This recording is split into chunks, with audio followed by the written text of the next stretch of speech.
they're doing that for a return on their investment. Build the infrastructure so we can extract as much oil as we can out of Venezuela. So once again, no stranger to the room, J.A. Moore, State Representative. So my dude, tell us what's going on with the State House, SC State, and the sessions. Well, we start the 2026 legislative session in a week. And so there's a number of different things that are priorities to me. The main thing for me is last year, as many community organizations know and community members know, there was a pause from a budgetary standpoint on funding community-based projects. So one of the things that I'll be advocating for and working with on a bipartisan basis, by the way, my colleagues on is how do we ensure that those community-based organizations and including let's be clear, and including projects as it relates to cities and counties. So not just what people would think of like not-for-profit projects, but projects that are important at the county level and the city level weren't funded in our budget last year. So that's one of the things that are going to be a priority for me. Another priority for me, and it continues to be a priority, is mental health. How do we continue to fund mental health at the state level?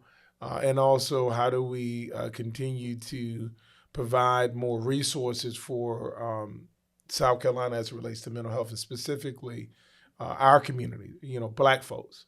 So that's very, very important to me. I'm working on a human rights bill, and again, it's framework around how our judicial system is, how our foster care system is, how we deal with individuals that are incarcerated. And so that's something I'm very passionate about.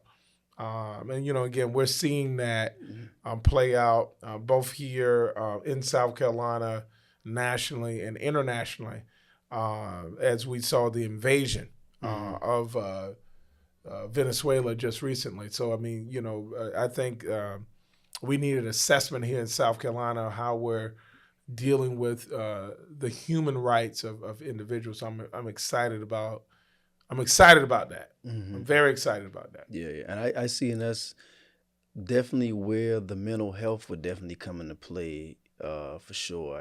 I definitely can see that. I was reading a little bit, and it was saying some bills were active from 2025 and to now. So that's pretty much what y'all doing, trying to get your bills active, the ones that weren't active before? Well, how it works is we get it's a 2-year legislative session here in South Carolina, and so we have 2 years to pass, a yearly budget. We have 2 years for any bills that we propose that aren't law to get them into law. And so if I file a bill in 2025, I have until the end of session 2026 to make it law.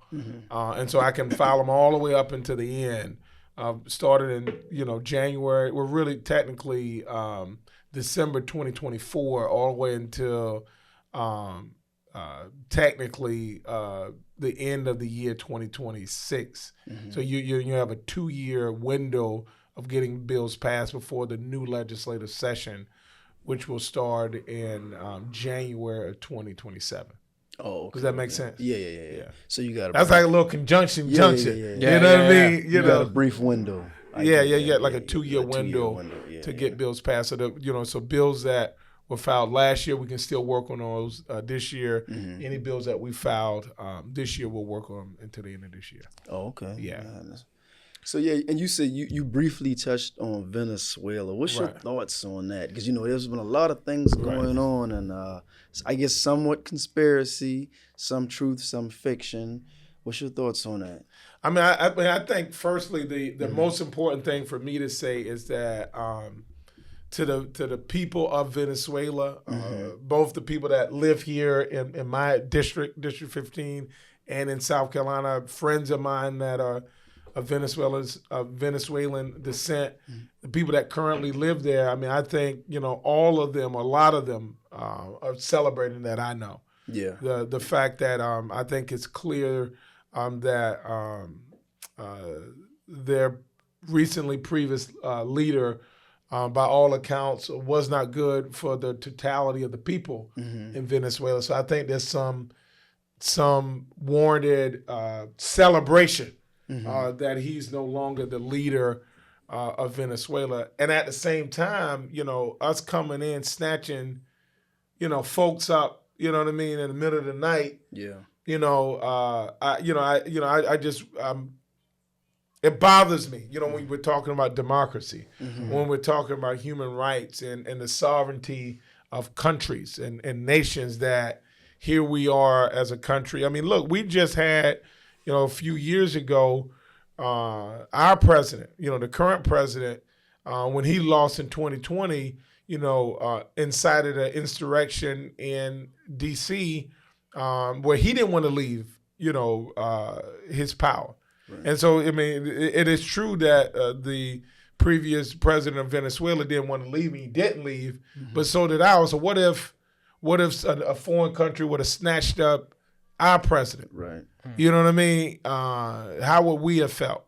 Even though we knew that Trump lost, we still would have felt some type of way. And so I don't like that idea. I mean, and the truth of the matter is that, and again, this is, Trump said this himself, it's about oil. Right. I mean, the largest oil reserves in the world is in Venezuela. Not to mention, the destabilization of Venezuela, by many accounts, was intervention by other countries, including us. You know what I mean? Like Venezuela, the history of Venezuela, I mean, it's a beautiful country when you're talking about just the landscape of it. The people are beautiful and rich in resources, but it was corrupt, and we have to take some blame for the destabilization. It's one that, it's a thriving country. Yeah. In recent memory, 30, 40 years ago. Yeah. So you think there is some truth to the Venezuelan president for as the regime of for part of the corruption of the, let's say allegedly the drug paraphernalia, things like that. You think that's again? I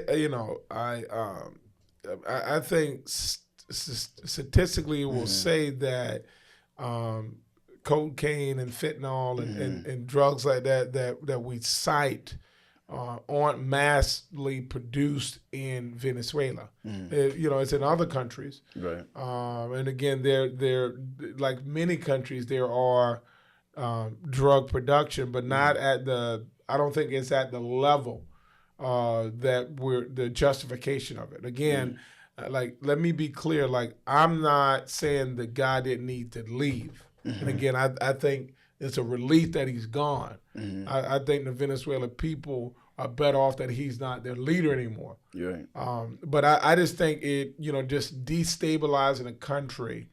Again, we're still at the early phases of it where it hasn't destabilized from this intervention yet. That's why I thought it was important for me to talk to you brothers, because I think all of us leaders in America need to be speaking out about this now, because if we continue from a military standpoint of destabilizing the government of Venezuela, long term that's going to be dangerous for Americans. Again, it's not like it's in the Middle East. This is in our backyard. We need to make sure that as much as we possibly can, that we maintain a stable Venezuela, and the people need to be at the power center of what a stable Venezuela look like, not American president or the Secretary of State. Right. You know what I'm saying? Yeah, I get exactly what you're saying. Why do you think people are? I feel like there's a lot of people who are reluctant to say that this was good, right? I mean, even though Venezuelans like Maduro, like taking out Maduro and capturing him and, kind of taking over Venezuela, there's a lot of people who because Venezuela, like you said, Venezuelans are celebrating, right? Mm-hmm. And a lot of people feel like Maduro was kind of a dictator, and and then there's like clips of him basically telling Trump, "Hey, come get me." What do you say to people who are kind of reluctant to say that this was good? Well, I mean, how do you feel about that? Well, I mean, again, I'm not reluctant to say that it was good, nor am I reluctant to say that it was bad. But the point I think I'm making, and again, is that is rule of law, both national rules and international rules of law, and for United States as a country to snatch someone up from their sovereign country. I think that's why you see individuals sort of speak like I'm speaking, where you're not celebrating the dictatorship or the rule of the previous president of Venezuela, and at the same time you're saying, but the way in which it was done. Yeah. You know what I mean? Like breaks, not just tradition, but the rule of law. Right. Yeah. You know what I mean? Yeah, that's what's not good. Yeah, he didn't even go through Congress. Usually you're supposed to go through Congress, right? Before you're able to do something like this. I mean, it was an act of war. I mean, just imagine if another country would have snatched up Trump and his wife. You know what I mean? With their special forces. We going to war. Yeah. You know what I mean? We're going to war. And so, I think I think people's reluctancy to not just to say that this was good, but also most people's reluctancy to even comment on it is because international politics in general is very complicated. And I'm not here making like I know all of the intimate details and all of the conversations that the Trump administration had before they made this decision. I mean, because they, I'm sure, had, conversations for years, at least the beginning of last year, about, this decision that they made. And again, a lot of times what you see is a lot of foreign policy decisions are made over decades.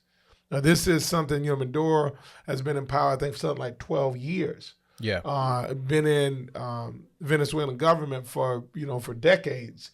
And so the decision, I think, to do this, to further destabilize the current government of Venezuela has been years in the making. It may look, to the outside observer or the citizen that this was like some knee-jerk decision, but foreign policy is never normally done from a knee-jerk perspective. Right. I mean, this was years in the making, and a lot of it is just like, how do we justify to do it now? Yeah. Because again, the point I got to make is that you're talking about the largest oil reserves in the world, right? Are right there in Venezuela, the largest. Yeah. And think about all the conflicts that we've had in the Middle East over the past almost 100 years over their oil. And, who controls it.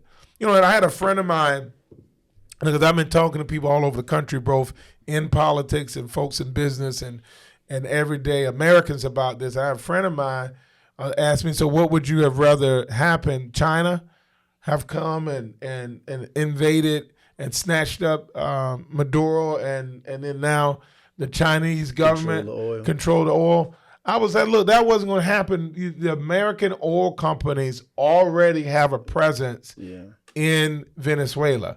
And so it's already in our national interest to make sure that China doesn't come in and snatch up the leader of Venezuela. So that argument is an argument that's not rooted in reality. That's an argument to justify. Or the argument that you were mentioning before dealing with the drugs that are there. You think they really snatched up the president of another country because of drugs? I mean, think think about it like this rationally. Yeah. You know what I mean? Let's think about that from a rational standpoint. Yeah. How would that make sense? And here's the truth of the matter. If you listen to, and again, one of the things that all of us should take, you know, I don't want to use the word respect, but we should respect people's words. Mm-hmm. You know, and words have meaning to them. We should respect the words that Donald Trump speaks. You know, because one of the things that he's saying things very plainly, is that from his position, he's not done. Mm-hmm. No, he's talking about Colombia. He's talking about Mexico. Nigeria. And, he's putting people on warning now of what his intentions are. Yeah. And these are true intentions. Mm-hmm. And so, I mean, again, like, you know, from a human rights standpoint, we should all view ourselves as world citizens. Yeah. So if you trample upon the rights of the Venezuelan people, you're trampling on my rights too. Yeah. Mm-hmm. You know what I mean? And he said, like you said, it's not done overnight. We were just discussing about he has said previously about getting the oil from Venezuela. That's right. So I think the notion of what's the president Maduro. Yeah. I think you still going to need, regardless, let's say allegedly drug paraphernalia, what have you, you know, we still really don't know fully. But I think you also, the smoke and mirror, you need a cover story for why you're doing what you're doing. Mm-hmm. But ultimately, it's the oil resources. I think like even when they were blowing up these boats. That's right. And me being prior military, I'm a veteran, and we always got to do reconnaissance. Service, thank you, sir. I appreciate it. We always got to do reconnaissance before any mission.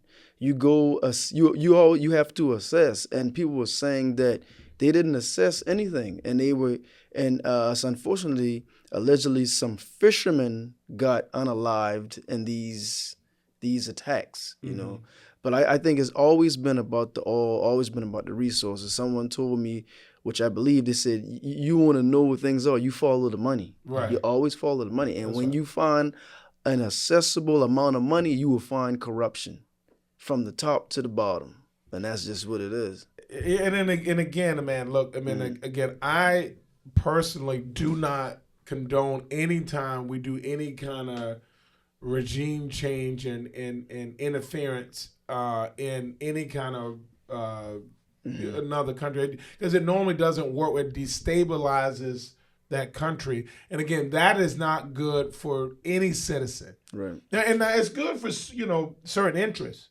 You know, these multinational companies, these big oil companies, the Halliburton type companies of the world, they benefit from it.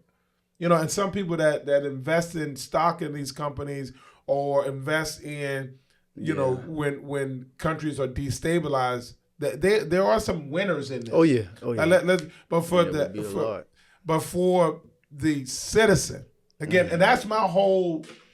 Yeah. That's my whole energy. I was talking about that last time I was here. Not just here in America, but for the world citizen. These interventions where you destabilize, and the only reason you can, as a rational person, I'm not a conspiracy theorist at all. I try to be. I always coined myself a progressive pragmatic. Mm-hmm. You know, like I believe in how do we move things forward creatively, innovatively as a society, but I'm very pragmatic. So I don't consider myself a conspiracy theorist at all. But if you're just a rational thinker, and you think about, you know, the reason why, the justification for most wars in the 21st century, the goal is to destabilize. So it's like divide and conquer. Mm-hmm. Yeah. You destabilized in order to conquer the resources there. You know, I mean, even again, and you know, I might get in trouble for saying this, but like, you know, the intervention that we saw in Libya, you know, several years ago under a Democratic administration, might I add. You know what I mean? I was against that. You know, destabilizing Libya.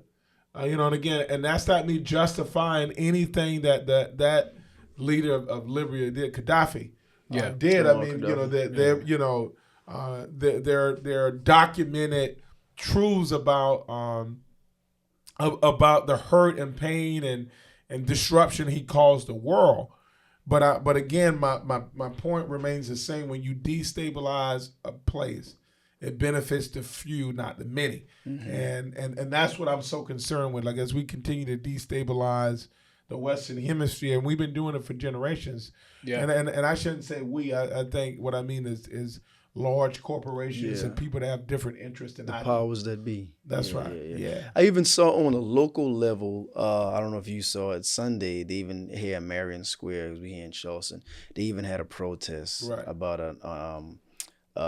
they don't want to start another oil war, because they already got, like you said earlier, they already got things going on in the Middle East already. And then they had one guy who was an actual Trump supporter. He supported it and he was saying, far as the drugs and they transporting drugs into America and things like that. And I don't know. I think they always got to have some type of narrative, of why they doing what they doing. I'm not saying drugs aren't being transported, but how many people we see actually coked out or strung out? Last I heard, the biggest epidemic was meth. Right. You know what I'm saying? And to my knowledge, I'm not saying it's not here, but that's more like your Midwestern states, like Ohio and things like that. That's and that's a manufactured drug. They make it in their bathtubs, I think. Exactly. That's what I'm saying. With cleaning supplies, and stuff like exactly. that. Yeah. Again, the thing that I think is important, and again, like say, I've been talking to people all over the country about it. People in all sectors of life, and one of the things a friend of mine just sent me just a few seconds ago. Again, and this guy's done a lot of international business, all over, both in the Western and Eastern Hemisphere. And again, it's a great point, is that regime change is easy. It's easy for us. We have a dominant military. Yeah. I mean, again, appreciate your service. I mean, we got the baddest military in the world. You know what I mean? We know that. You know what I mean? The most well-funded by, 100-folds of other countries. Dominant technology. How do you run a country? You know what I mean? That's the whole thing. How do you run another country that, even though it's in our same hemisphere, it's a completely different culture than America. Yeah. The Venezuelan culture is completely different than American culture. Completely different. And for us to say we're going to come in and wipe out their regime, and again, the thing that you have to respect about Trump, he's being plain about it. He's saying we are taking over that country. We are running Venezuela now. And pretty much saying, like, to current vice president there was what's her name, Rodriguez? Telling her, do what I say or we taking you out. Yeah. We're gonna scoop you up too. Do exactly what I say. We're gonna invest billions of dollars. The oil company is gonna put billions of dollars in the infrastructure, and that sounds nice until you understand economic development. In order for them to extract as much oil as they possibly can out of Venezuela, they need more infrastructure. So they're doing that for a return on their investment. So what he's saying is that, look, we're going to build the infrastructure so we can extract as much oil as we can out of Venezuela. The oil companies are going to recoup that plus make their profit. America is going to make money off of that because we the one that provided the military. And whatever's left, the Venezuelan people going to get a little bit of that. Whatever's left. You can have the crumbs. I mean, that reminds me of it's a similar mentality of what we experience here in America. You know what I mean? Like doing slavery. And again, they say, oh, here's the brother talking about slavery again, but it all's related about supremacy. This concept of I'm the supreme over other people. And again, that's not a color thing, that's a mindset. Right. That's a supremacist mindset. That's a colonial mindset. Whatever's less, again, I might get in trouble with my homeboys about this, and my sister, but I love chitlins, but that was something that we had to, and I'm a chef, so I'm saying this out of love for food. I love chitlins, but the only reason why, it's culturally, in the South that we even knew to even cook that is because that was the leftovers. Yeah. Right, exactly. And again, and it's funny because in Hispanic culture they eat a lot of those intestines too. Yeah. But out of necessity. So they're saying what Trump is pretty much saying is that we're gonna give you the chitlins. We're gonna give you what's left. You know what I'm saying? You can get the chitlins of your oil. Mm-hmm. You know what I mean? And so we got to be, we should all be outraged by that. Yeah. And again, I've talked to, I keep prefacing this because it's important. I've talked to people all over the country about this, of different political persuasions. This isn't partisan. It just happened to be Trump. Yeah. And, and I hate that you always have to say, that's why I gave the example of Libya. Mm-hmm. So people can realize that it's not a partisan thing for me. But even still, people won't even hear that Libya thing. Yeah. There's you can clip it. Jay talk trash about Obama administration, but they'll still be focused on, me. And again, I've had conversations before. This for me is not partisan. Yeah. Invading the country and then destabilizing the country for oil is terrible. So let me ask you this. With Rodriguez being the vice president, do you think she should oppose Donald Trump for trying to, like you said, take over their country? I mean, so if J.D. Vance ended up being the president because someone snatched up Donald Trump and Melania, they didn't take just Maduro, they took his wife too. Yeah. You know what I'm saying? They took his wife. Now, think about that now as a man. So so they scooped up Donald Trump and Melania Trump, and now J.D. Vance is the president. Yeah. How do you think he would respond to that? And again, I am not condoning Maduro. I think he's been a terrible for the Venezuelan people. And I don't know how you have a mature conversation in the world we live in now where it's all clickbait. But the truth of the matter, this is not me condoning anything that Maduro did. I'm saying, the way in which we did it was wrong. Yeah. The action was wrong. Not the, I think the result might be, positive for the Venezuelan people in the short term, right? Short term, Maduro not being their president is probably positive for the Venezuelan people. Probably. But the way in which we did it was terrible. The action itself, I thought, was terrible. And again, so now J.D. Vance, let's go back to my scenario. J.D. Vance is the acting president of the United States. How do you think he would be right now? He'd be going after him. You know what I'm saying? Yeah. How do you think he would be responding? Yeah. Exactly. Yeah. We'd be using full force to go after the people who captured them. But the truth of the matter is, but Venezuela can't do that. They're really at the mercy of America. I mean, because again, we can go up and snatch her up too, and then we can keep snatching people up. Yeah, with a lot of these countries, I remember, Saddam Hussein, us taking him out too, and then, you look at Libya. And, and all the different things that come out of that. Why do we keep doing this? Why do we keep going after these countries? And we're like, oh, look at the bad dictator person. Yeah. And we have to take him out. And then we've seen over the years that when we take those people out, what happens and what ensues is, worse off for that country. Okay. Because, with Saddam, it gave rise to other extremists, I know. So ISIS, all of them, whoever you want to mention. There's so many different groups. Bin Laden and stuff like that. So when you do that, it doesn't really ever work out for the country. Yeah. And so but we got to start speaking this plainly and clearly.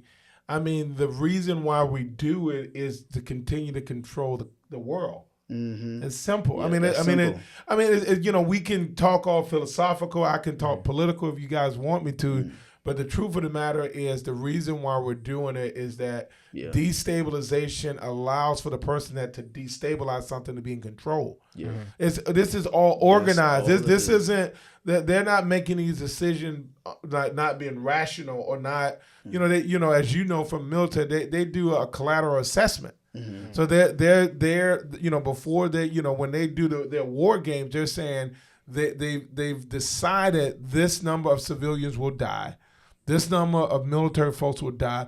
This is going to be the collateral damage on our part as the aggressor or whatever.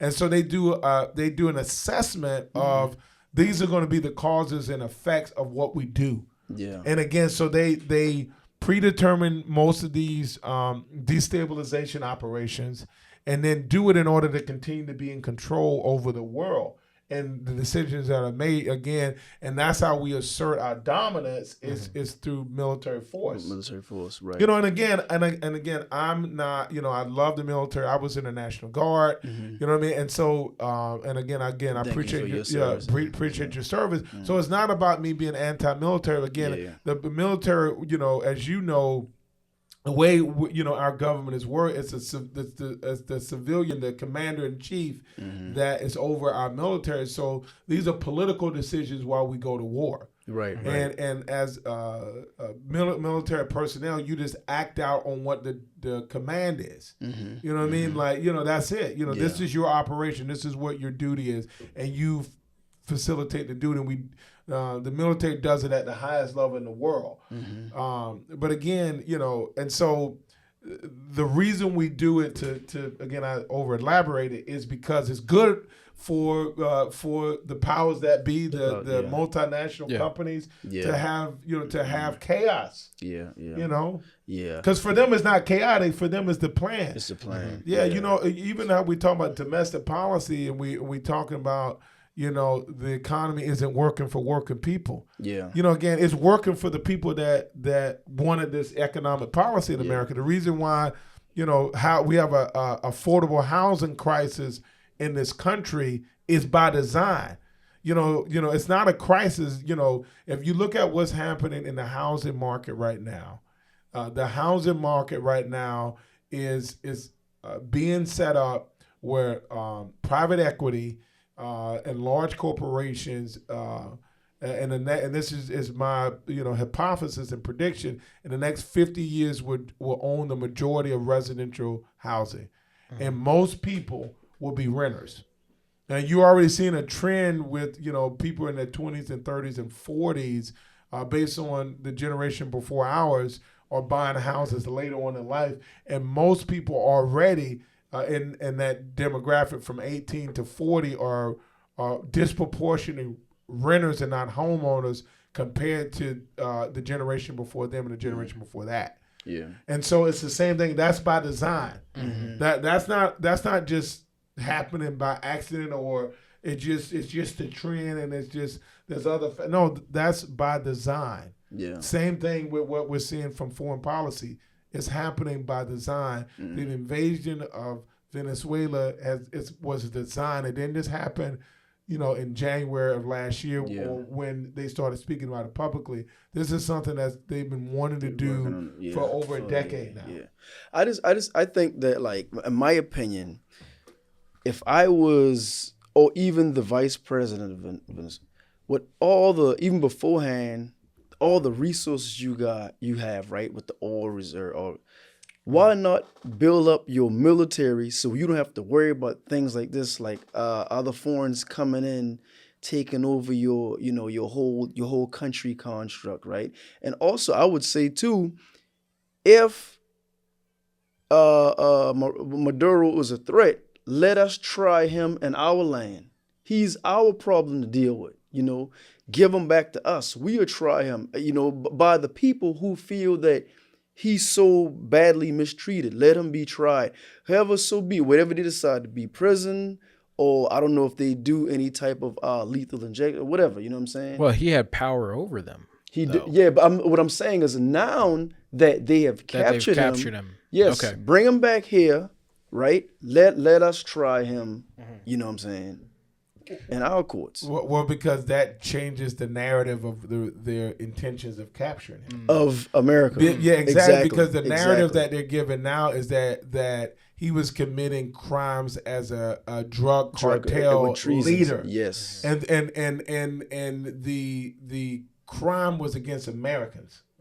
So that's why he's being tried in the Southern District of New York, because the criminal charges that they're planning to bring against him are against the American citizens because of him being the leader of a narco cartel. So, you know what I'm saying? That's the why. I get what you're saying, and that gives them that's the cover story, and that gives them a footing to enter into their territory because of this now. So now we can enter into your infrastructure. Well, and again, to answer your other part of your question, the reason why they have not been able to build up their military to the point where that was less likely to happen in their intelligence and technology is that, remember what was already mentioned by the president and that I mentioned in this conversation, that they don't control their oil. Is American oil companies are already there, like Chevron. And they're already there. So those that oil profit is already being controlled by American interests already. So in other words, they already getting the scraps already. Yeah, exactly. If that. But again, you know, my homeboy used to always say when I was young, and I live by it now, I don't want none of yours, but I want all of mine. Yeah. What they saying is, I want all of mine and most of yours. Yeah. I'm gonna give you the leftovers yours, and so it's already so. The again, you see it in the Middle East. The Middle East. Years ago, renegotiated how American companies were able to manage and dictate their oil reserves. Yeah, and they have more of a say of how their oil reserves are being allocated, their funds are being allocated. But even in the someone like Saudi Arabia, I mean, even still, again, this was part of the reason why Osama bin Laden became an enemy of America. Is part of the reason why that happened was because of because American troops were in Saudi Arabia, because kind of what we did with those countries in the Middle East is like, yeah, we'll let you make a little bit more profit. You can build the world's largest hotel and have all this opulence, but we're gonna manage how big your military is. You know what I mean? We will manage how much how much you can militarize your community, your land, and we're gonna help you. We're gonna you're gonna contract the U.S. government to be your military. Yeah, and they train their soldiers. You know what I'm saying? There's cross training. Yeah. We here in Charleston, our Coast Guard trains the Coast Guard for Saudi Arabia. Yeah. We have a military cooperation with Saudi Arabia. And again, that's not just because we're good people. It's because we're protecting our interests. Yes. Yeah. And our interest in the Middle East deals with oil. Right. I've been on bases where we saw other countries on their training too, right? And they training alongside, and some U.S. military training them. Also, too, it's about knowing what, not saying they're the enemy, but knowing what your opposition can do and knowing what they have. So if you train them and you know what they do and you know what they have, you know how to infiltrate that infrastructure by any means. So that's definitely one of the things as well. I feel like the Trump administration is very distracted with a lot of different things, right?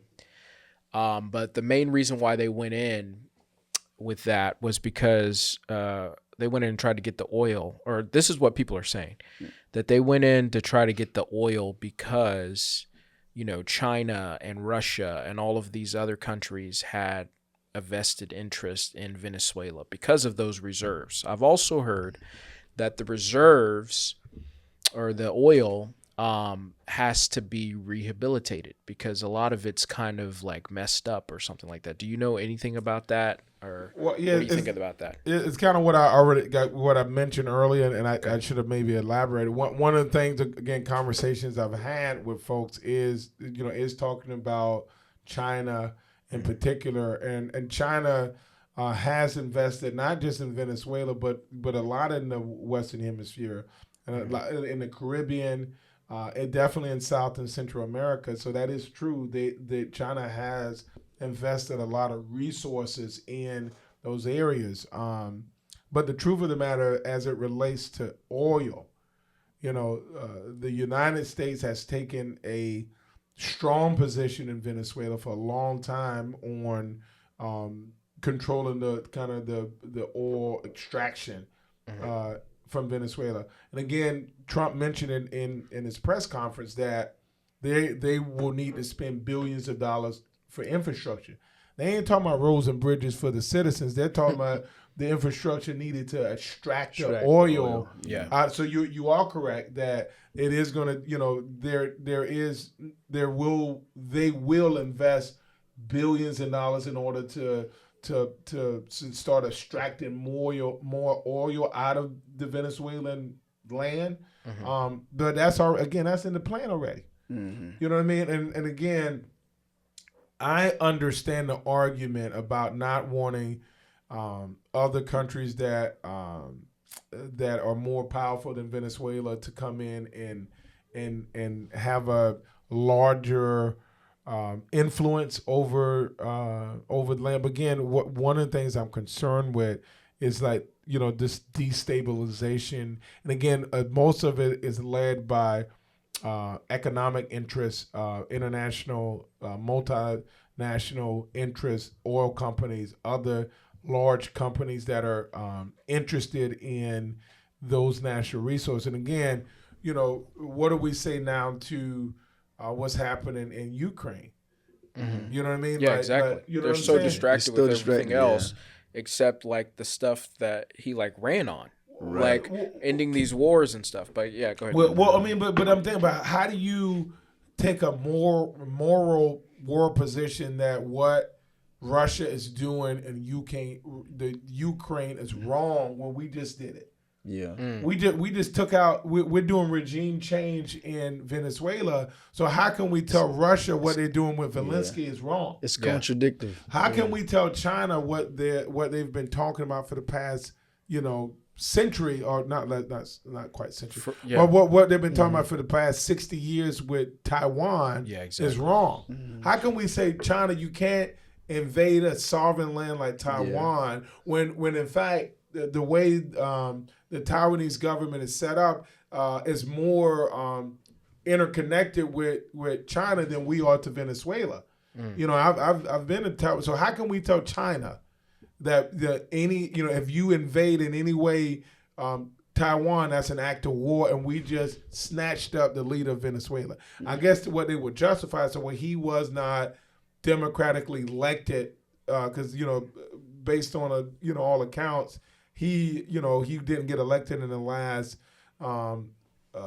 general election that they had, but even still, he was the ruling regime in that country. How can we have a moral authority in those two examples that we just snatched up?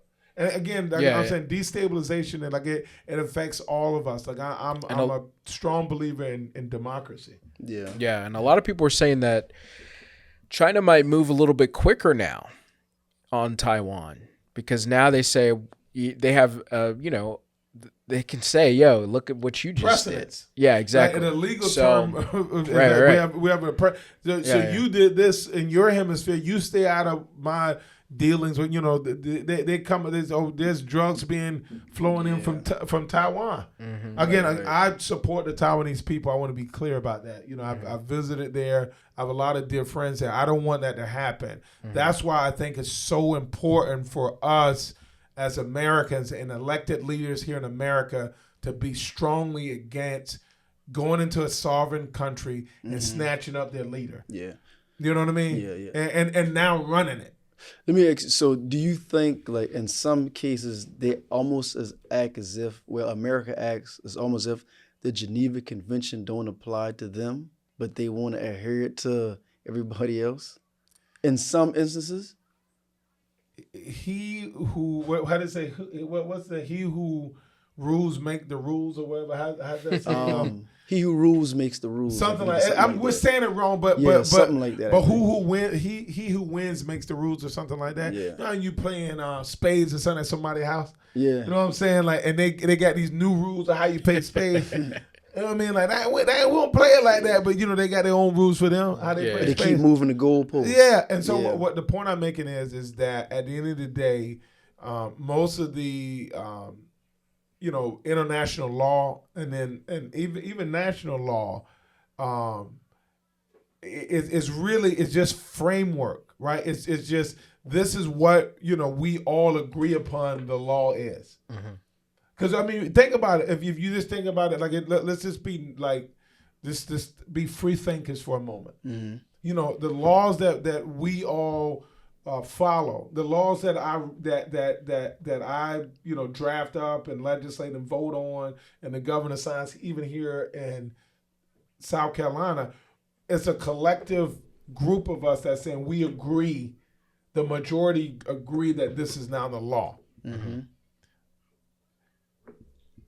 It's just you know what I mean? Yeah. And so what I'm saying, even with international law, it's just the you know, international organizations like United Nations and others had the UN has agreed that this is what the international law is. This is the Geneva Convention, which you're talking about.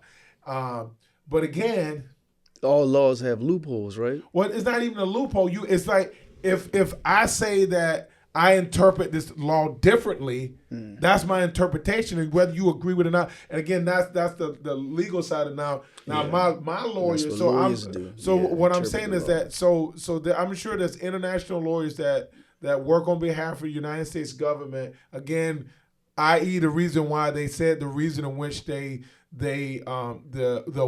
warranted, you know, a warrant, what warranted them to be able to snatch up Maduro from his sovereign country, because he was perpetrating against the American people drugs, and so that's why. So that was, you see what I'm saying? Yeah. So their argument is that we had legal authority to snatch him up because he was breaking the U.S. law as it relates to drugs. Our international drug law. And so what they did is they classified him, they labeled him as a cartel, as a leader of a cartel organization, and not the leader of a sovereign country. It's almost like he's on the FBI most wanted list. Right. I mean, what they did was they categorized him legally as he was a drug cartel leader. And so that was the justification. Again, law, you know, I'm not a lawyer, but I've been around enough of them, and I you know, I write law. I get exactly what you know what I'm saying? I get exactly. You know what I mean? I give them the green light, the justification. And now they arguing that, like, in court opinion, that's what they do in public opinion. Their argument is that he was not the duly elected leader of Venezuela. In fact, what he was a leader of a multinational drug organization. Therefore, they had legal right to snatch him up, because part of what he was doing that was illegal was perpetrating against the United States drug laws. Now, even though he's not a citizen, everybody says you required the right to due process. I wonder who is his defendant, and will he have discovery? You know what I'm saying? Well, he's a defendant, right? He's defending himself. No. You mean who is his lawyer? Who's his lawyer? I'm sure he's going to have to get a lawyer. Yeah. So the United States is going to appoint one, and then they also have to have discovery. So is it going to be due process? Well, I mean, when we're going to see, we got to figure out first what they actually charge him with. So what happened? And again, I'm not an international lawyer. I'm just letting you know what my understanding is. And so what they did was they had to get some type of warrant, and say, like, what we're about to, us arrested, because what they're, you know, essentially saying is that they arrested him. Yeah. Because he violated U.S. law as it relates to drugs, and so they have some kind of warrant. Yeah. And in the warrant, there's an indictment. This is the indictment. You know what I mean? Like, and so this is what and so that indictment allowed them to then make an arrest. But wouldn't he have to? Because he bypassed Congress. Wouldn't Congress have to warrant that? Right? No, that's No? the Department of Justice. Department of Justice. So the Department of Justice part is the one that made the indictment. And remember, it's in the Southern District of New York. So the Southern District of New York put together an indictment, got a federal judge to issue a warrant, and then that warrant allowed the U.S. military to now arrest him so he can then be held accountable for the charges that the indictment listed out. So he hasn't been charged now because he's just been arrested. Right. So he just got arrested. Now he's going to at some point be charged from this indictment and face trial. Exactly. And then he's allowed to he can be appointed an attorney if he can't afford one, or he can hire his own defense. And that goes back to what you said earlier too, far as them not trying him in his own country, right? So that it goes back to what you said too, because that then again it negate from America's interests. If they let him try in his own country. Exactly. Because I mean, this is not the first time we've done this in South America, but we did this in Panama. Yeah, it was like 30-something years ago, whatever it was. We snatched up their president. And that was all dealing with the Panama Canal. That's all economics, guys. They're trying to do that now, right? We're trying to get control of the Panama. Well, retaking it. He's going to do it. We already did it. Yeah. No, we haven't yet. But again, he talked about it. He's already talked about it. That's one of his priorities. Right. You know what I mean? Yeah. And again, he's again. This is and again. I want to be clear. Donald Trump is not a boogeyman. Let me make this clear. Donald Trump is not a boogeyman. Donald Trump is the president of our country, and there are other interests that are involved in the decisions that he's making. Oh yeah, 100%. And so I want that to be clear to all my MAGA folks out there that love them some Donald Trump. These decisions that he's making ain't just him making these decisions. Oh yeah. And again, he's being clear about it. The folks that are defending what's happening, the policies that are being made with the Trump administration, that's why I keep using the word Trump administration.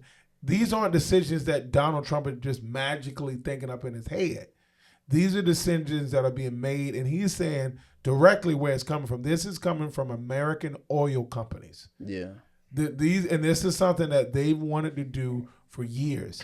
Again, and you got to think what he made clear is that, again, there's this thing about this rationally. It's going to cost them billions of dollars in order to put together the infrastructure that is required to extract more oil from Venezuela. Therefore, if that is the case, they need to protect their investment, these oil companies. And so it's in the oil companies' best interest, therefore the interest of the United States, to make sure that they can have more control over Venezuela. Both politically and militarily. This is very simple. This isn't complicated. Yeah. This isn't any talking points. A rational person can rationalize this. And this doesn't mean that Maduro was a good dude. He was terrible. You need him out the way. This has nothing to do with him. This wasn't a moral thing that we did. I get what you're saying. You know what I mean? The conversation I've been having with a lot of people is that they're trying to make a moral conversation or a partisan conversation with me. And this part needs to be in what we put out. I want this to be clear to folks. This decision to snatch up Maduro had nothing to do with a moral thing. This had nothing to do with drugs and wanting to protect addicts in America. This had nothing to do with that. This isn't the fact that Donald Trump is a Republican or that the administration is a Republican administration. This has nothing to do with any of that. This is an economic decision that was made. And I'm saying this from a position from a human rights position, that the economic decision that was made in order to have more control over the oil in Venezuela, and it's going to cause. And again, Donald Trump is saying this clearly, so we got to speak clearly about it. And so, in order for them to have more control over their billions of dollars of investment, they need to control the country more. Yeah. The oil companies do. That's not a partisan thing. I don't have nothing against Donald Trump. This has nothing to do with Donald Trump at all. It's an economic decision that I think morally, human rights is going to be bad for Americans. It's going to be bad for Venezuelans. It's going to be bad for the world from the citizen standpoint. Yeah. That's it. Again, like that's my business. This isn't partisan for me Right. at all. I mean, like legitimately, this isn't a partisan thing. I'm saying this from. This is not good for human beings. You know what I mean? Like for your autonomy as a human, for your autonomy as a human, as Venezuelans' autonomy as human, that these oil companies made a decision that they needed more control over the Venezuelan government. That's what this is. Yeah. That's the plain truth of the matter. Anything else is bullshit. Right. You know what I mean? Like anything else is bullshit. I mean, and again, like I was trying to have this conversation with someone that I know about. I was like, I have nothing against Donald Trump in this particular case. This is just not good for like my own individual sovereignty, my freedoms, my liberties. Yeah. You know, my sense of democracy. Should people be worried? Yeah, I mean, always. You know what I mean? Like, should people be worried about what Trump could do to them if he does this You to like as other countries? What he does to other countries and then. Yeah, I mean, I think people that consider themselves Republicans here in the United States should be worried. Again, what people fail to realize is that they can do it to them, they can do it to you. And most people never ever realize that until it happens to them. Look at Marjorie Taylor Greene. She's a perfect example. You know, she spent millions of dollars of her own money in 2024 getting Donald Trump elected. And as soon as she disagreed with him, he was doing everything in his power to make sure she didn't stay in power. And look, today is her last day in Congress. So the point I'm making to Republicans, and they don't understand it, is that like it ain't you today, but it could be you today. As an individual, Marjorie Taylor Greene is a perfect example. Now she's against what's happening in Venezuela right now. She's against what Donald Trump is doing, slow walking the Epstein case Epstein files being released. You know what I'm saying? And it's because like soon as she disagreed with him, he did everything in his power to annihilate her. And so the point I'm making is that other countries should be worried. But Republicans here in America that consider themselves MAGA should be worried. Like if you're not all the way aligned with the interest that Donald Trump is interested in, your freedoms, your sense of autonomy, your whatever, your liberties could be a fringe point. So like everyone in the world. That's what I'm saying. Every elected leader at all forms of government, this should bother them. Because I mean, it's been happening, forever since the beginning, but it's so like in your face, and he is not politicking it. He's not, he's not giving like what he said the other day to a reporter asking me. He said, if you ask me again why we, what we're gonna do, who's in charge of Venezuela, you're not gonna like my answer. My answer gonna be controversial. We are. I mean, he's talking plain. So I think like as elected leaders at all branches of government, we have to speak plainly. And the plain truth of the matter is that to people that voted for him and still supporting him and figuring out ways to justify what he's doing, it could be just as well as you. And now that he's telling them now that Marjorie Taylor Greene isn't one of them, and now all of them got something negative to say about Marjorie Taylor Greene. Then it's going to be you next. You know what I mean? All you have to do with him, and this is dangerous. All you have to do with him is make up with him, and then you in his good graces again. Elon Musk did. You know what I'm saying? I don't need no one like that in my life, but he is the president. Right. What do you think of people are saying that the Nobel Peace Prize winner Machado, I believe Machado, her name is pronounced, may be the next person to be put into Venezuela in order to run that country, even though we know that he's kind of already put in people, and we have our people there, as well. But he put in the vice president in Venezuela. She's now like acting, in power, right? What do you think about Machado possibly being the person? Well, I mean, let me say this: Donald Trump, or the American government doesn't have the right to put anybody as lead in any other country. We don't have the right to do that based on international law, based on how their government works similar to ours. The fact of the matter is that the vice president now is the acting president of Venezuela, based on the fact similar to if something was to happen to Donald Trump, our vice president would then become acting president. Okay. Let's be clear on that. For one, and the challenge that Machado, the opposition leader, is going to have is that Marco Rubio, the current Secretary of State, along with Donald Trump, has already said that they don't believe that she could be the leader of Venezuela. They've already said they're on record now saying they don't have confidence in her, and their justification is that they don't believe that the Venezuelan people would have confidence in her. And they further went on and said that most of the opposition in Venezuela don't currently reside in or aren't currently in Venezuela. So they've already justified why who is potentially the next up, right? Because it was said that the opposition party, technically won the last election. So if they were trying to do it, they would be doing everything they can to make sure that the opposition was able to take their dual right as the duly elected government. But they've already said, look this up.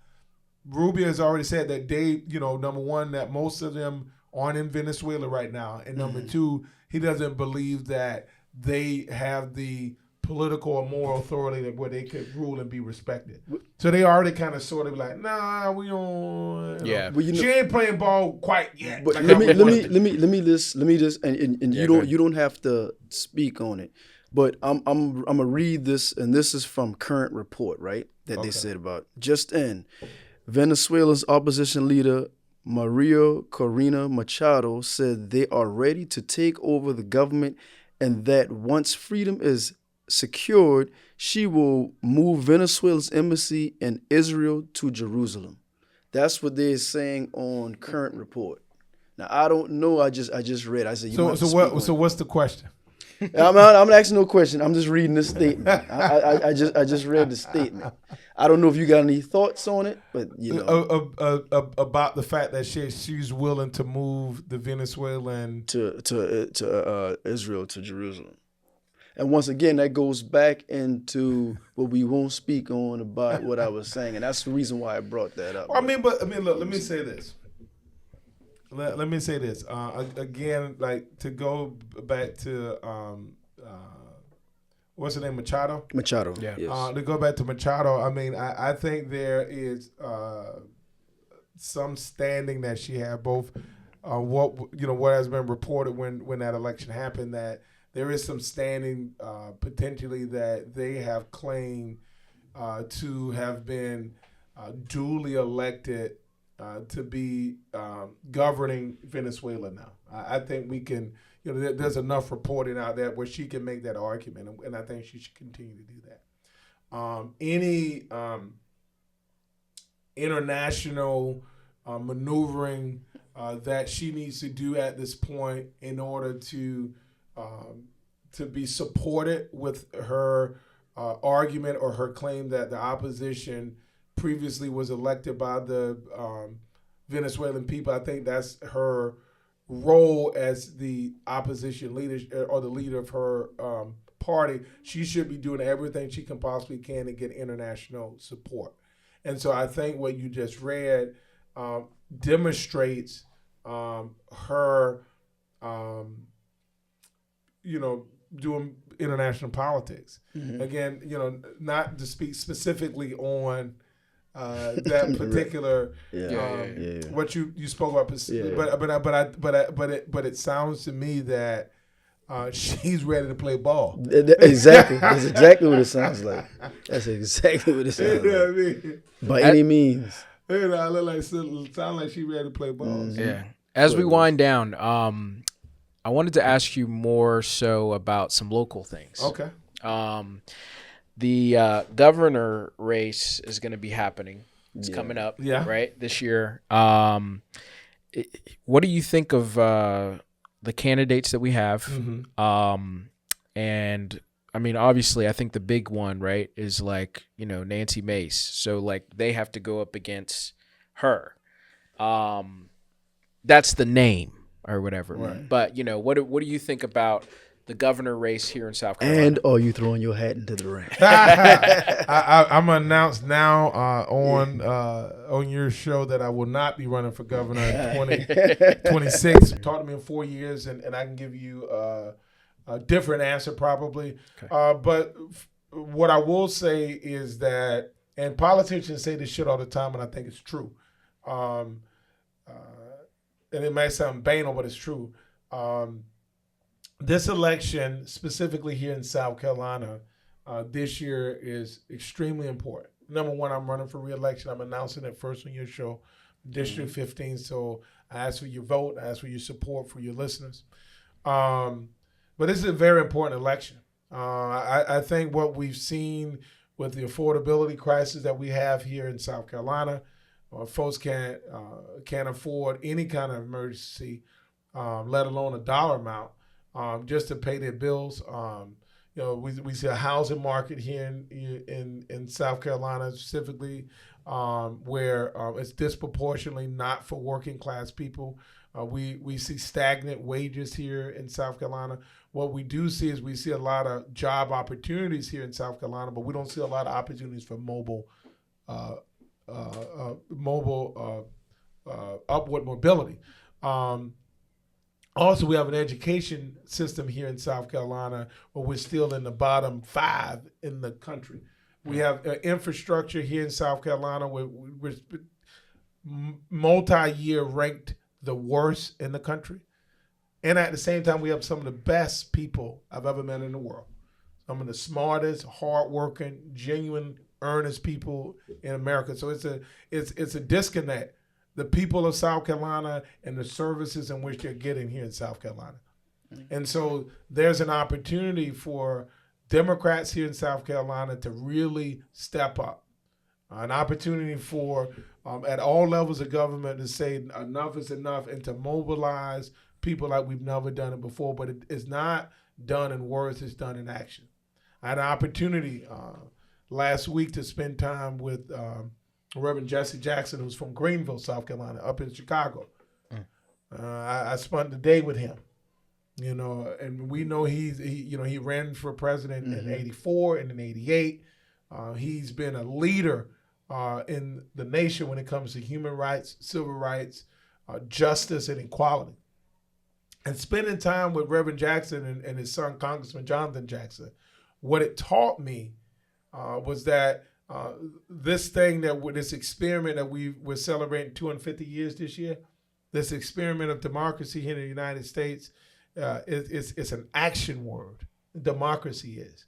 It requires, Reverend Jackson has been fighting his entire life, for this idea of a rainbow coalition of people of all races, all ethnic ethnicities, all religious background, all sexual orientations, all sizes, for a more just and America.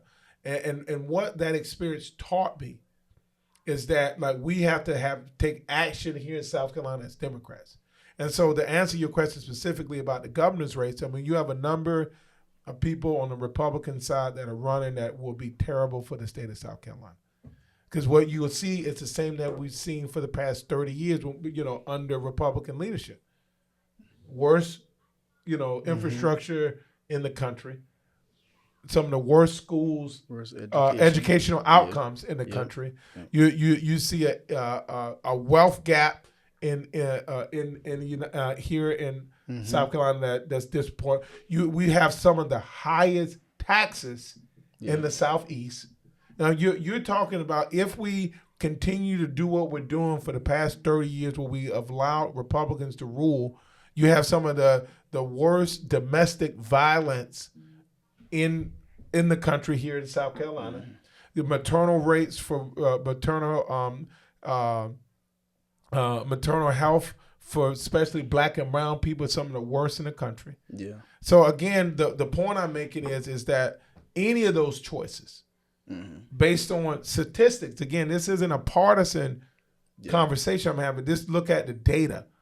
But if you want to continue to have in your community more gas stations and hotels and businesses that come to South Carolina and take advantage of our tax code, these big, large corporations coming to South Carolina, continue to do what we're doing. Yeah. If you want to continue to see a wealth gap in this country, here in South Carolina, you continue to elect Republicans. If you want to continue to see health outcomes in this country, here in the state, the worst in the country, continue to elect Republicans. And so none of them, to me, are good choices. Yeah.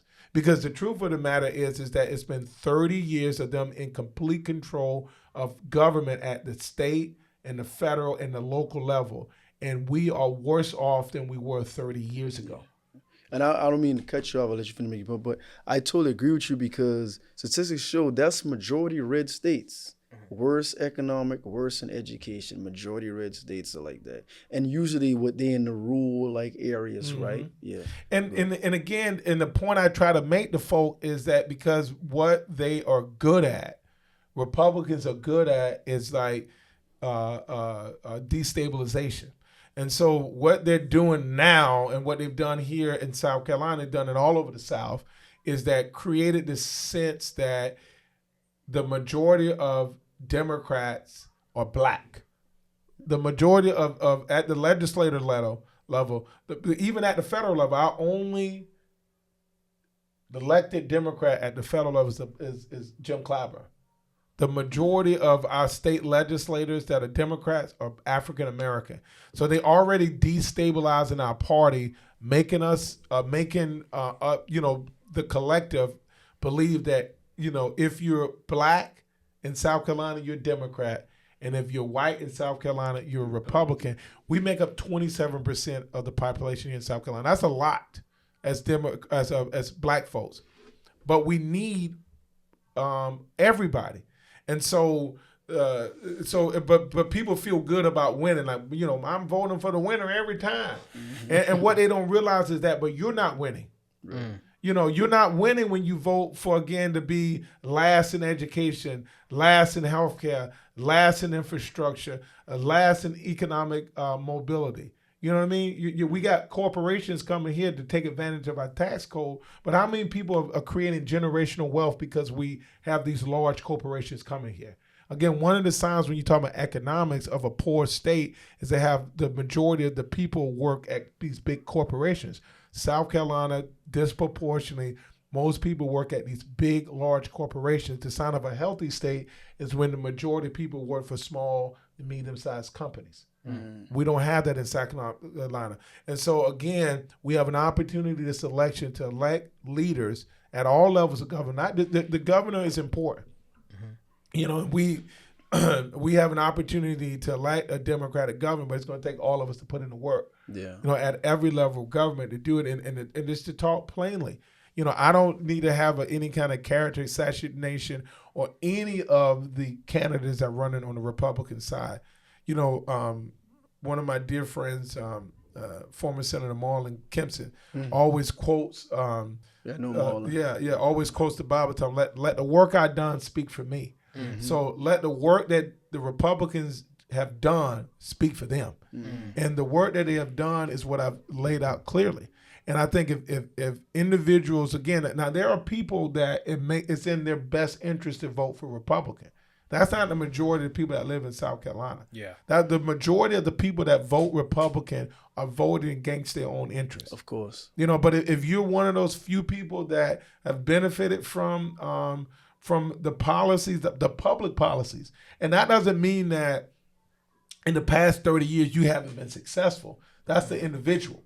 Like as an individual, in our democracy and our capitalist society, there's things that you can overcome. I'm talking about the role of government.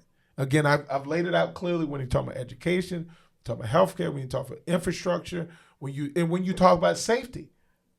When you talk about safety, this domestic violence, the highest in the one of the highest in the country. When you talk about homicide, some of the highest in the country. You know what I mean? So we got to just talk about the basic functions of government. They haven't served the people. And again, and that's not partisan. That's just me calling balls and strikes. Is there any particular candidate that you willing to, or one that you like, that you see is kind of, Well, look, what I believe is that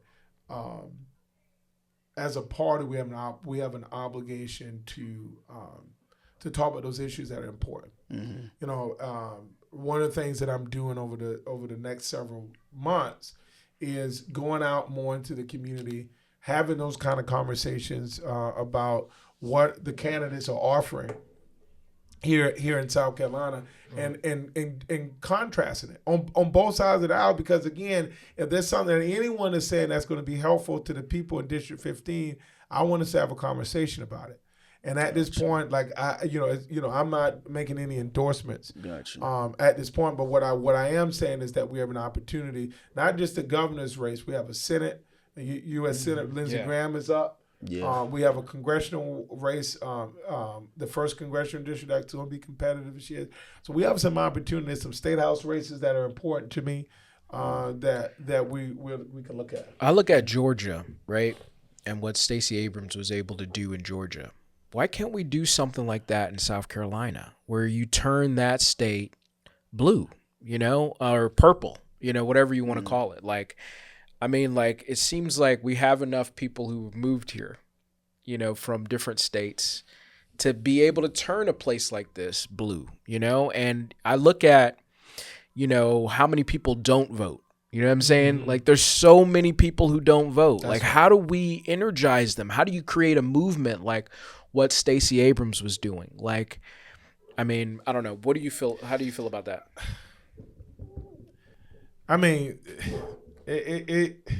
The unique thing about Georgia is Atlanta. Atlanta is just such a special place. Yeah. When you're talking about Black excellence, and Andrew Young and Dr. King, and that's the wealthiest city in Georgia. You know what I mean? And it's a Black city. Raphael Warnock and I can go on and on. Maynard Jackson, and so there's something uniquely special about Atlanta. And so a lot of that mobilization that you started, it was anchored in Atlanta. I think the challenge that we have here in South Carolina is that the demographics that we're seeing, because we're rapidly growing as a state. Mm-hmm. Last census showed that was over, I think it was 5.3 million people living in South Carolina. Yeah, it's big now. Yeah. The demographics that are moving here, quite frankly, isn't really that diverse. It's again, I don't want to get into racial politics, but the truth of the matter is that we have a lot of people moving here, in our population centers like Charleston, Columbia, Myrtle Beach, and Greenville, but the majority of them don't look like anybody at this table. Right. Yeah. And whereas you have someone like Atlanta, you have a Houston, you have even like a Charlotte. Yeah. And you're seeing you're seeing you're seeing an insurgence of people moving to the South. And the reason why you're seeing Georgia, North Carolina, some Texas is moving, in that same Arizona, is that there's the population changes that are happening there have a little more parity. You know what I mean? Right. So and again, a lot of it because is that they have that center, Charlotte, Atlanta, right, Houston, Phoenix, where you have those areas where it's a very diverse population center. I mean, we know this statistically here in even Charleston County. Charleston County right now, is less than, I think it's 30% African American now. Isn't that crazy? Mm-hmm. I mean, you wouldn't think it because we've been here for a while. It doesn't seem like it, and the peninsula is even worse than that. Less than 30% of the population here in Charleston now is African American. Wow. And at one time, it was 60%. Yeah. Downtown Charleston was 70% African American at one time. So I'm saying like our population centers aren't diverse enough. So the people who are here, though, how do we energize those people? Because it feels like a lot of the people here, especially a lot of the people who register as Democrats, don't really vote. And it's mainly, I understand it because it's kind of like, hey, like this is a Republican state. Like, do I really need to vote? Like people have that attitude, right? But yeah, it's some of that, right? I think some of it is being apathetic, right? Like it's like, man, what's the point of it? Or like, man, you politicians only come around when it's election time and all of that stuff. That's a part of it. Yeah. Another part of people busy.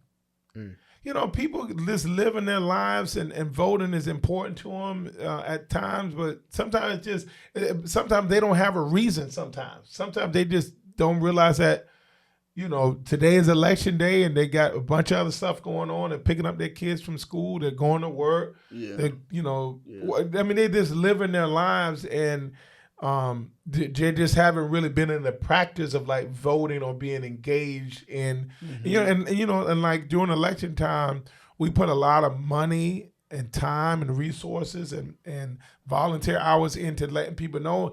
And then, I'm always surprised because I'm going through it. So it seems like, man, I'm doing everything. And there's still people that still don't know that there was an election. Some people just don't know. Yeah, so I mean, it costs a lot of resources, like finances, time, volunteer hours, like consistency to do that, and again, like I said, having those population centers, like I'm talking about, makes it easier to be able to do it because you have like places where people gather more. You have more concentration of like resources and money in order to do it. You know what I'm saying? Like it's just harder because South Carolina, in general, you talk about the whole state, is a very rural area, and it's just harder to organize and communicate. It's getting a lot better with social media and technology, so you can communicate, a little bit better. You can look kind of awareness, but they're getting so much information on those platforms now. That little cat dancing and all this other stuff that's going on, that is hard to like focus people's energy. Even though like we have more democratization of communication. Like what you saying is so predominantly rural. I was just telling my sister that because I've worked with nonprofits and they even trying to get, they don't have, some of them still don't even have internet connection. They trying to get that out there, internet connection for them because they don't have the towers and things like that. So it's predominantly rural. So I definitely understand what you mean. It's just harder to organize, man. I went to like a Democratic Party meeting in rural South Carolina a few months ago. I mean, the people were very engaged, but it was in like this very remote church in rural South Carolina. There was about 10 people there, but I'm like, man, like, I mean, they probably had to travel like 20 minutes, 30 minutes to get there. And it was like spaced out. And it was just to get, because it's not densification. Again, part of what, the point I was making about not just like diversity when it comes to race, it's just like, like diversity is the term of like how things are structured. There's not enough density. It's hard. Like we don't have real dense, like our dense population areas in South Carolina, majority are Democratic. Charleston, Columbia, Greenville is now they have a majority Democratic. The city of Greenville have a majority Democratic city council. That just happened. And so so it's like, so when you have densification, that helps out. But we're a very rural state, man. Yeah. And so it's just harder to organize. And I'm from like rural South Carolina. It's hard to organize when people are like your next door neighbor is like a half a mile up the That's street. true. Yeah. I drove through rural to go to Atlanta, pick up my son, and I know exactly what you're talking about, man. Like, Yeah, and that's most one of the state. little. The hangout is the gas station. Yeah. I'm literally the gas. Or either that, or I'm like, where y'all going at today? Or we going up to the Walmart. Y'all shopping? No, man, we just hang out there. Yeah, it's nothing else to do. There's nothing else to like do. Back home, we used to go to the VFW. That was popping. That's it. You know, that's all they had. And you, like you said, your density cities, like your Charleston, your Greenvilles, and your Columbia, and these are your more progressive cities. Exactly, because like I said, densification helps, and it helps with mobilization. I think there's a lot of people that would be more engaged that are in the rural areas. It's just hard to communicate with them. Mm-hmm. And I think as a party, we need to do a better job of that. And I had this idea that I still think is important to organize. In rural cities, towns in South Carolina, and that we should every mayor in rural South Carolina, we should have like a strategy to make sure that they're Democrats. Yeah. And then you move on, like a rural mayor strategy. Yeah, exactly. Try to scoop up about 5 or 6 of them at a time. Yeah. And it doesn't cost that much. Mm-hmm. Like from an investment, like the little town that I'm from, you could probably be mayor for like $10,000. Like as far as like communicating, you know what I mean? I'm talking about like the campaign costs. Right. He's right. Or less. I mean, because they're winning by like 300 votes. Yeah. 400 votes, you can be the mayor. You want to move to Hampton or something? Because I was helping this one guy. I filmed a campaign for him. He's in Salters. And I'm thinking it's all elaborate. He's like, no, man, you don't understand. It ain't like that here. A few $100. He said a couple $1,000. He enough votes. He can become the mayor. Make it happen. And he's back running again now for mayor. But I think, man, me personally, if I were to be on the campaign trail, I think these little town halls are important, right? In the rural area specifically, because I won't necessarily tell you not only what I'm going to do, what do you need? Because some of these people don't have just a regular grocery store, things like that. I would say, what do you need within my power, within my district, within my means? I'm going to try my damnedest to get that for you. And the challenging part of that, and again, I think it takes, it's a lot of work, man. It is, man. It's a lot of work. And again, that's why I was so blessed, again, to spend time with Reverend Jackson this weekend. I have, when I do town halls and I have these, I meet with people in the community. Like I like to go to the grocery store just to connect with my constituency. Because that's where they are. Yeah, especially in like, in Goose Creek, there's a grocery store I go to all the time. There's I think they might have just closed up right off of Red Bank. And because I know it's such a neighborhood grocery store. It's not like on like Rivers Avenue or anything like that. And Rivers is in my district too. But it's very neighborhood centric. I can just go there and I just go down the aisle and introduce myself. I have a card and I just talk to constituents. And what I find, I still do churches and stuff, but I want to try to get a more diverse constituency I talk to. But what I find is that, and I'll give out my personal cell number, what I find is that most of the time people don't necessarily know what they need from their elected leaders. They don't, because a lot of times they don't necessarily know the role that the elected leaders have. Yeah. And so then they don't know what to ask for. But But even if they don't know, what I try to do is I try to explain to them what my role is, and this is what I can potentially help you with. Yeah. Sometimes that and when people, I have people call me about like, man, I got a leaky roof. But again, like, I personally may not be able to go up and like, put a new roof on, but there are programs out there. Actually, there's a program out there now that the state just expanded funding for to do repairs like roofs. So I'm able to say, hey, that's not something that I directly I oversee, but I can get in contact with the director and make sure you get on the list and you have all the resources. So even if there's something like that, I try to let. I had this one lady that this gentleman who had an issue with his daughter, who for years, I mean, the daughter's an adult now, but she had severe behavioral issues. Mental health concerns that stemmed back from when she was in high school. And, we were able to work with the Department of Mental Health to try to get her additional resources. Again, that may not be something that I do a lot of work around that, but I'm able to, make those connections. So sometimes people don't even know. And again, so my whole thing is like, tell me what's going on in your life and let me see if I can help you. Yeah. You know what I mean? And so sometimes it's not what you need. Like I need to, and that's the part about what I love about being at the state level is that you can be so close to your constituency where you can just have a relationship. I mean, I have people call me all the time like, man, I'm about to get kicked out of my apartment, and I'm able to like help find them apartments and stuff, I mean, I get joy. I mean, genuinely, genuinely get joy out of that. Yeah, that's being the able reward. to help somebody. That's the reward. I had a guy last night text me, and again, the guy he wasn't even a constituent, but I met him. I was at this conference in Philadelphia, and I met him, and I was leaving a concert, and I accidentally spilled a drink on his daughter's jacket. His daughter is in high school. And I introduced myself, I apologized, and all of that stuff. And I just started from that led to a conversation. And come to find out that his daughter was last year, was about to apply to go to the College of Charleston.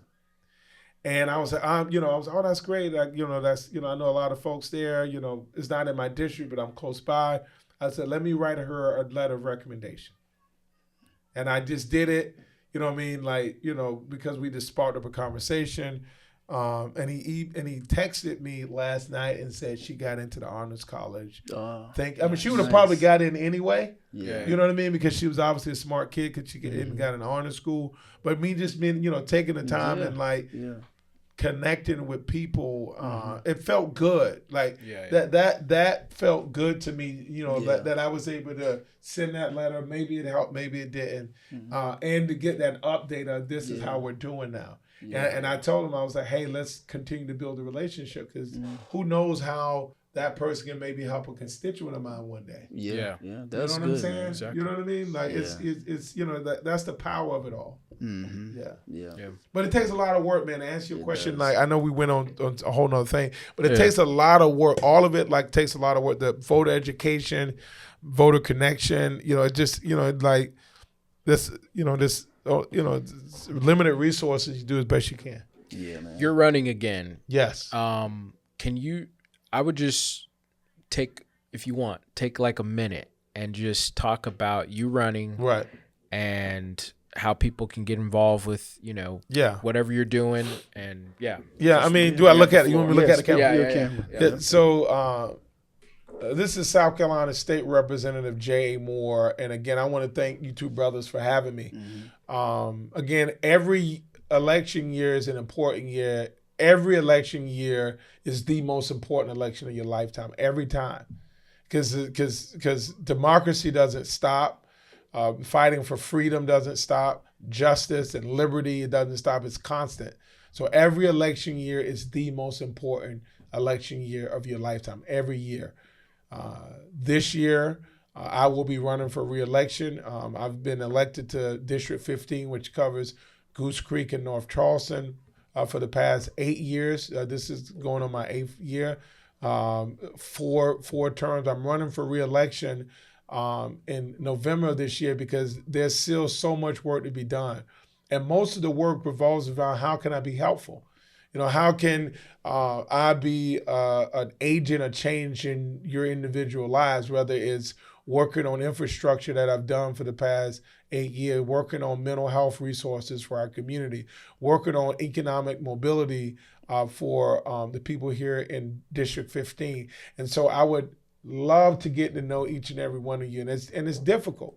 I represent over 50,000 people, around 50,000 people in this district. And I love all of y'all. And I wish I knew all of y'all personally and knew your stories, but please share it with me. You can reach me at 843-765-0384. That's 843-765-0384. Or you can email me at jamore@jamoresc.com. And you can reach me on my social media at jamore4sc. So JAMOOREFORSC. That's on Instagram, that's on X, that's on Facebook. And again, we're going to be doing events in the community like we've done throughout the years, in election years and off election year. You'll see me in your churches, in your grocery stores, in your community centers. I'm just trying to connect. But this is, again, every election year is the most important, and this one is no exception. We have an opportunity to continue to build on the work that we've already done. I want to continue. One of the things that I'm also passionate about that we don't talk about enough is clean water. In this area, I've been fighting for that for the past 8 years. So let's continue to work together. I'm excited to continue to work and support and serve everyone in this community. Thank y'all. All right. That's my little PSA. Yeah, we appreciate you coming on. Man. Yeah, man. Thank y'all so much, brothers. No doubt, man. All right. And there we have it. I'm Hendrix. And I'm Brooks. And that's State Representative J.A. Moore. And this has been the Black Summit. And we are out. We out. All right, peace. Peace.